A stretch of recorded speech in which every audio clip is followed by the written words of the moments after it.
வணக்கம் பாட்டி. உங்க பேரு? செல்லம்மா. சரிங்க பாட்டி. நீங்க எந்த ஊரு? கத்தடி வேலை. சரி, இங்க எத்தனை வருஷமா பாட்டி இந்த தொழில் வியாபாரம் பண்றீங்க? இதுதான் இல்லை, இப்போ ஒரு வருஷமா செய்யறேன். பாட்டி வரும்போது பார்த்தோம் நாங்க. இங்க தானே வெயில்ல உட்காந்துருந்தீங்க, நிழல்ல போய் உட்காரலாம்ல? நாங்க உட்காந்தாதான் வாங்குவாங்க, யாரோ ஒருத்தர் வந்து வாங்குவாங்க. போய் உட்காந்துட்டு அப்புறம் அவங்ககிட்ட ஒரு ஆட்டம் போடணும்ல. விற்கிற விலைவாசிக்கு நீங்க கடுகு வியாபாரம் பண்றீங்க.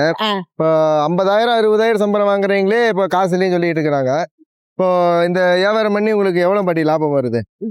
இது பூரா வித்தாக்கா 200 வருங்க. 200 வரும். அது எப்படிங்க பாட்டி? அதை வச்சு ஒரு நாள் எப்படி பண்றது? நான் குளம் பண்ணி அவண்டும் இல்லப்பா. சரி சரிங்க பாட்டி. அப்பனா நானும் எந்த வேலைக்கும் போக முடியாது. அப்பனா வீட்டுக்கு வாக்கரை போட்டு நடக்குது.